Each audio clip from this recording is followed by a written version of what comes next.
Bre, kembali lagi bersama saya Alfian yang pastinya di Kode Channel. Di video kali ini saya akan nge-review satu unit CPU cooler dari Deepcool lagi, yaitu Deepcool GMX 400S. Sebenarnya ini cooler nggak perlu direview sih kata yang pengirimnya gitu kan, tapi saya cukup tertarik juga nih nge-review produknya Deepcool lagi gitu kan, karena harganya cuma 200 ribuan cuy, 275 ribu kalau nggak salah paling mahal gitu kan di marketplace. Ini cooler udah mempunyai 4 height pad, terus bentuknya juga cukup menarik lah gitu kan, mirip-mirip sama cooler yang saya pakai, yaitu Cooler Master Hyper 212. Ini yang white editionnya gitu loh. Saya juga bakal compare kedua cooler ini di prosesor yang saya gunakan saat ini gitu kan, mumpung nih prosesor belum dikembaliin ke teman saya gitu kan, yaitu Core i5 6600K dan saya overclock ke 4,6 GHz. Itu video tutorial overclocknya ada di deskripsi, kemarin baru aja saya buatin. Ini bajunya juga masih sama nih cuy, belum ganti gitu kan. Gimana performanya dari kedua cooler ini? Ini udah pernah saya pakai di Ryzen 5 1600, saya overclock ke 3,9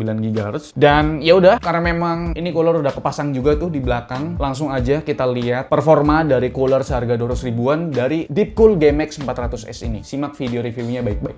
Pendingin atau cooler CPU adalah sebuah komponen penting untuk menjaga suhu prosesor supaya nggak overheat atau kepanasan, bre. Cooler CPU sendiri tuh ada banyak jenisnya, bre, dari yang harga termurah sampai harga yang paling mahal. Buat kalian yang punya budget terbatas atau kere hore, mungkin nggak ada pilihan lain selain pakai cooler bawaan prosesornya. Tapi cooler bawaan prosesor sendiri tuh punya performa yang nggak begitu bagus untuk menjaga suhu prosesor kalian, bre. Apalagi untuk penggunaan lama atau yang mau coba overclocking sebuah prosesor. Nah, mungkin video ini tuh cocok banget buat kalian yang punya budget terbatas tapi pengen punya cooler yang cukup bagus, yaitu Deepcool GMX 400S. Di paket pembeliannya, kalian akan mendapatkan sebuah heatsink beserta fan 12 cm yang udah terpasang. Selanjutnya ada manual book, dan ada plastik yang isinya thermal pasta, baut-baut, dan ada bracket yang cukup lengkap yang bisa buat soket prosesor kalian. Bahkan udah support juga dengan soket AM4 dan soket terbaru Intel yaitu LGA 1200. Secara dimensi, Deepcool GMX 400S ini sama dengan Cooler Master Hyper 212. Mempunyai tinggi di 15,5 cm dengan fan dimensinya di 12 cm juga. Mungkin kalian bisa lihat perbedaannya yaitu di bagian direct heatsink CPU-nya. Untuk Cooler Master Hyper 212, direct heatsink CPU-nya lebih tebal dan solid dibandingkan punyanya Deepcool GMX 400S yang terlihat lebih tipis cuy. Dan juga di bagian heatsinknya, tingkat kerapatannya untuk Cooler Master Hyper 212 tuh terlihat lebih rapat dibandingkan dengan Deepcool GMX 400S. Tapi perbedaannya nggak terlalu jauh kok, bre. Sedangkan di bagian heat pipe dari kedua cooler ini sama kok. Menggunakan mekanisme 4 buah heat pipe yang melakukan kontak langsung dengan permukaan prosesornya. Fan bawahnya sendiri punya speed di 150 up to 1500 RPM dengan tingkat kebisingan di 17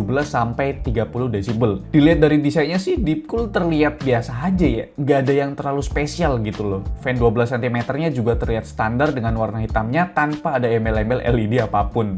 Tapi pas sudah dipasang ke motherboard, cooler ini baru berasa cakepnya, bre. Untuk pemasangannya terbilang mudah kok. Di sini saya menggunakan Intel soket LGA 115X. Pertama pasang 4 buah baut panjang ke lubang soket 115X. Selanjutnya kalian pasang bracketnya di belakang mobo kalian dan kalian kencangkan dengan 4 buah skrup. Kalau udah jangan lupa dikasih thermal pastanya ya. Selanjutnya tinggal pasang heatsinknya. Lalu kencangkan dengan besi bracket yang udah disediakan di paket pembeliannya. Selanjutnya pasang fan bawaannya. Kalian perlu perhatikan penggunaan RAM-nya ya, bre. Untuk RAM clearance-nya sendiri itu nggak dikasih tahu di spesifikasi dari cooler ini, bre. Saya sendiri pakai RAM Gale Evo X yang cukup tinggi. Untungnya mobo saya tuh punya 4 slot RAM, jadi saya pindahin RAM-nya ke slot 2 dan 4. Udah terpasang. Cooler ini pas udah terpasang terlihat lebih ganteng, bre. Putaran fan-nya juga enak dilihat walaupun nggak ada LED-nya sama sekali. Oke, sekarang kita masuk ke pengujian performanya. Spesifikasi yang saya gunakan sebagai berikut. Untuk pengujiannya sendiri itu di kondisi ruangan menggunakan AC di kisaran 27 derajat Celcius. Pertama saya akan tes menggunakan software AIDA 64 Extreme selama 30 menit. Dalam kondisi idle sebelum di overclock, Cooler Master Hyper 212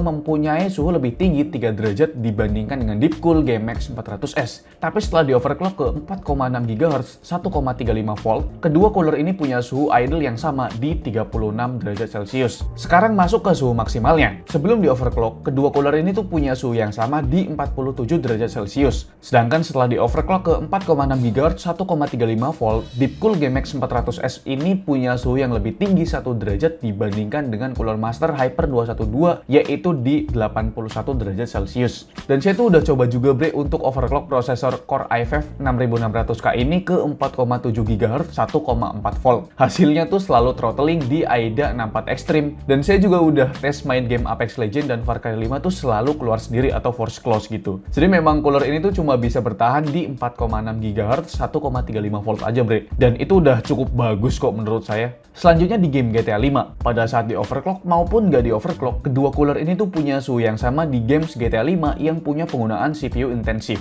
Sedangkan di game Far Cry 5, barulah Deepcool GameX 400S ini punya suhu lebih tinggi 3 derajat Celcius dibandingkan Cooler Master Hyper 212, yaitu di 71 derajat Celcius pada saat di overclock di 4,6 GHz 1,35 volt.